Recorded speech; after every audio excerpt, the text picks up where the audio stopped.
Township News 1, hosted by AC Justice, bringing you the best in news and entertainment. Let's give thanks to our special guests. Remember, we do all sides, the accused, the accuser, and then we fact check. And also, a special edition of Crime Grind. Let's get ready to be informed.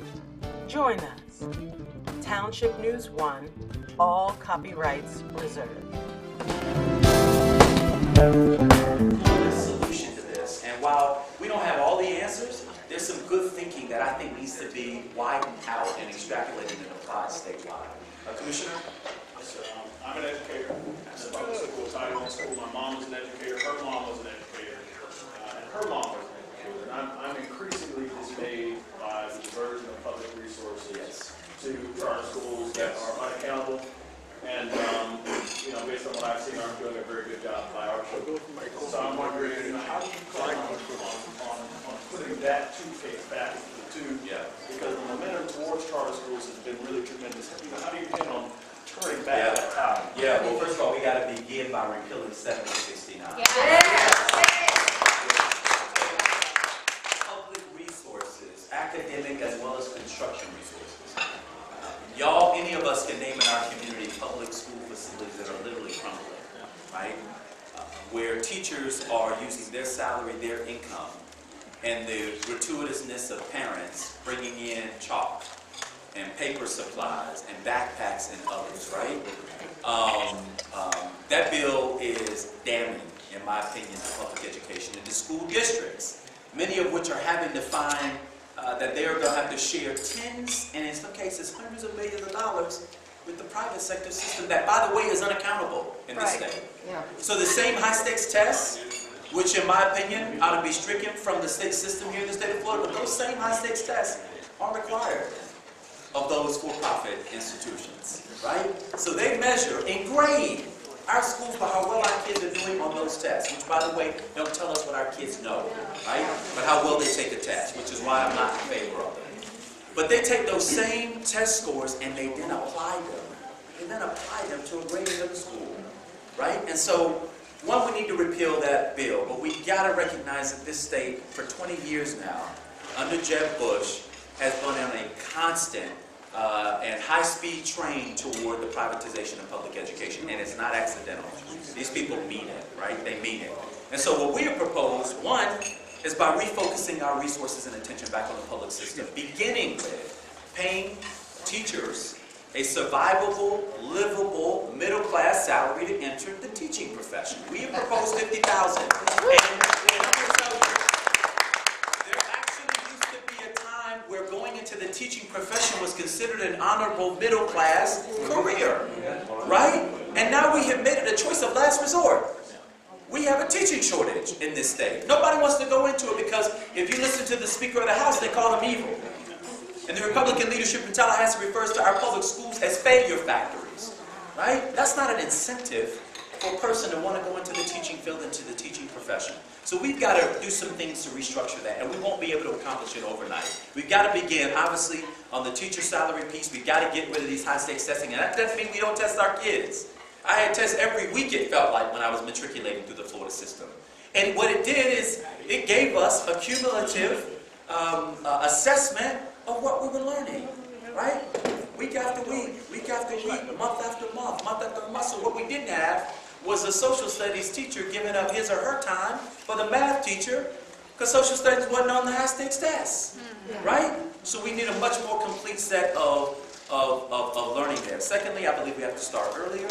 0 to 5 early childhood education is where it's at. We've got to needs test and make sure that parents who need access to early childhood education, high quality, they get it. And the state regulates that. And right now is whether or not you have plugs in the hole in the socket, right? And what we need to be measuring is whether or not our kids are gaining the competencies that they need so that when they start kindergarten ready to learn. And then finally, I'll say on this K through 12 piece is that we've got to reinfuse trades, micro-credentialing into the high school system, right? We used to have shop, woodwork, mechanical, electrical. That's all been gone away and replaced with high-stakes testing and a college-only track. And the problem is that that leaves the little other half of our kids out of the scenario. There's no future for them. I'm going to stop there. Now, going on with that is what we're doing to the kids is criminal. I just retired as a teacher. And they lose the whole last quarter almost of the year in testing because the schedule changes. And the kids are testing at some times, and other times they're just so far you can't teach them anything.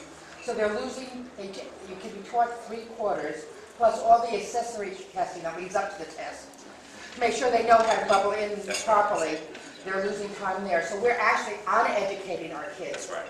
And the charter schools are no better. They may not have the testing, but a lot of the teachers are barely certified. Not all of them, but a lot of them. There's 100% turnover in some schools. That's right. We are destroying, what we're doing is criminal actually, by what we're doing in the schools right now. And it's led by the governor, it's led by the highly Republican legislature. 7069 was done as a favor to the speaker to make sure that his wife could get a year earlier federal funds. And so it's only destroying public education for that. We have got to do something. I agree. I agree. Yes, ma'am. All right, so I'm from Pasco County, Brandy Gwinnett, County Commissioner candidate, District 4. All right, Pasco County is #1 in the state in hepatitis B infections. We lead the state. Florida is #1 in the nation in people that are newly diagnosed with HIV. We have a huge IV drug use problem in Pasco County. Needle exchanges are illegal in the state of Florida except for the one in Miami, which is highly legislated and really isn't doing any work. What are your stances on needle exchanges? So I'll tell you, and I think we're still learning a lot about it. My good friend, a gentleman named Savante Marek, is the mayor of Ithaca, New York. And they assembled a really diverse panel of citizens in their community and had a vigorous debate around legal needle exchanges, locations, sites. And actually, this is a front page New York Times story about it because the community was stunned that this really diverse group of folks came up with the recommendation that they fully endorse the idea of legal needle exchanges. I actually believe that's an important conversation that we ought to begin here in the state of Florida. There's obviously the question of our own, there are a lot of morality questions and people who sort of enter that fray. Unfortunately, it sort of reminds me of the abstinence-only debate, right? In some cases, it's like, well, don't provide condoms because that's going to encourage people to have sex. Yet, we had an explosion, and you mentioned it already, and I don't know if y'all recall this, but this was couple decades ago, but when Palm Beach County, and actually it was the Glades area specifically, was listed as the highest rate of AIDS infections in the world. It led the world, right? And yet we did not have any action by the state to interrupt that cycle. And so what I would encourage is communities around the state to begin that kind of dialogue around county by county. Is this a solution that we believe makes sense? And at my level, at the state level, we will be pushing for the kind of policies that we believe reflect what the science tells us works. Right? When I said believing in science and subscribing in science and letting science be our guide, that also means medical science. And so if we learn that there's a technique that helps to stem the flow and increase in not only infections, but hepatitis, AIDS expansion in our community, we got to do what we believe is right to interrupt that cycle. And it's my hope that we can have that conversation maturely.